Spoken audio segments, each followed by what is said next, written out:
আৰু আমি ইতিমধ্যে যিকেইজন অভিযুক্ত তেওঁলোকৰ ওপৰত এফআইআৰ দাখিল কৰিছোঁ আমাৰ পৰিয়ালৰ তেনেকে আমি আশা কৰিছোঁ সেইমতে তদন্তৰ কাৰ্যখিনি সম্পাদন হৈছে সেইকাৰণে আশা কৰা মতে হোৱাৰ কাৰণে আমাৰ ভাল লাগিছে আৰু খুব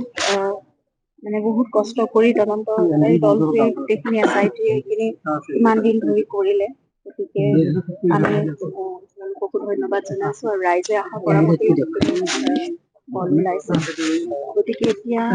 সকলোখিনি ন্যায় প্ৰক্ৰিয়াৰ ওপৰত আৰু আমি আশা কৰিছো একেধৰণে ন্যায় প্ৰক্ৰিয়াটো সুচাৰুৰূপে পৰিচালনা হ'ব আৰু যিহেতু দোষী সাব্যস্ত হৈছে এতিয়া তদন্তত ওলাইছে গতিকে প্ৰতিজন দোষীয়ে কঠোৰতকৈ কঠোৰতম শাস্তি পাব লাগে সেইটোৱে আমাৰ কাম্য আৰু ন্যায় ব্যৱস্থাটো খুব ভাল হ'ব বুলি আমি ভাবিছোৱে কোনো সাৰি যাব নালাগে আৰু সেই তদন্ত ব্যৱস্থাৰ ওপৰতো আমাৰ আস্থা আছিল আৰু আমাৰ দেশৰ আইনৰ ওপৰত আমাৰ ন্যায় ব্যৱস্থাৰ ওপৰতো সমানেই আস্থা আছে গতিকে সেইখিনি হ'ব বুলি আমি আশা কৰিছো আৰু তাতে আজি মাননীয় মুখ্যমন্ত্ৰী মহোদয়ে কৈছে যে ফাষ্ট ট্ৰেক আদালতৰ কথা তেওঁলোকে হাইকোৰ্টত এপিল কৰিব গতিকে সেইখিনি আমিও সকলোৱে বিচাৰিছো ৰাইজেও বিচাৰিছে আমি পৰিয়ালৰ ফালৰ পৰাও বিচাৰিছো যিমান সোনকালে পাৰে সেই ন্যায় প্ৰক্ৰিয়াটো আৰম্ভ হওক আৰু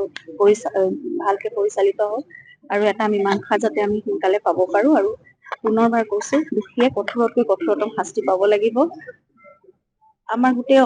মানে আমাৰ ঘৰখন সানবান হল গোটেই অসমৰ ৰাইজে এই বস্তুটো সেয়াই বিচাৰি আছে যে কেনেকে জুবিন গাৰ্গৰ দৰে এটা সত্তা এনেকে নোহোৱা হৈ যাব পাৰে গতিকে তেওঁৰ নিচিনা এজন মানুহক হত্যা কৰিবলগীয়া কি থাকিব পাৰে চবটো খুলি সম্পূৰ্ণ নিজক উদঙাই সকলোখিনি দেখোন দিয়ে আছিল মানুহজনে তাৰপিছতো এনেকুৱা এটা ষ্টেপ কিয় ল'ব লগা হ'ল গতিকে এতিয়া দুখীয়া শাস্তি পাওক সেয়াই আমাৰ কামনা আপুনিও গৈ ছিংগাপুৰত এবাৰ যাব লাগে ওলো আহমেদে খুব কৈ আছে কথাটো আপোনাক অনুৰোধ জনাই আছে তেখেতে কিন্তু আমাৰ দেশৰ যিটো তদন্ত প্ৰক্ৰিয়া আৰু যিটো আইন প্ৰক্ৰিয়া সেইটোৰ ওপৰত আমাৰ সম্পূৰ্ণ আস্থা আছে আৰু ইতিমধ্যে ছিংগাপুৰৰ পৰা সেই তদন্ত প্ৰক্ৰিয়া এটা চলাইছিলে তেওঁলোকে গতিকে এতিয়া মই ভাবো আমাৰ দেশত আৰু আমাৰ অসম পুলিচে যিখিনি কৰিব জুবিনৰ প্ৰতি আমাৰ যি মানে আবেগ আছে সেয়া প্ৰতিজন অসমীয়াৰ আছে আমি এতিয়া এফআইআৰ ওপৰত বেছ কৰিও তেওঁলোকে সেই বস্তুখিনি কৰিছে গতিকে বেলেগকে যোৱাৰ একো মই ভাবো এতিয়ালৈকে ভবা নাই আৰু ইমানখিনি কথা আমি বাৰু আইনী কথাবোৰ নাজানো কিন্তু আমি বিশ্বাস কৰো অসম পুলিচে যিটো কৰিব তেওঁলোকৰো সমানে জুবিনৰ প্ৰতি মানে দায়িত্বও আছে তেওঁলোকৰ সেইখিনি আবেগো আছে গতিকে যিখিনি অসম পুলিচে দায়িত্ব লৈ কৰিব সেইখিনি মই নাভাবো আমি বেলেগকে কিবা এটা কৰিব লাগিব বুলি গতিকে এতিয়া আমি সম্পূৰ্ণ আইনৰ এই প্ৰক্ৰিয়াটোৰ ওপৰত আমি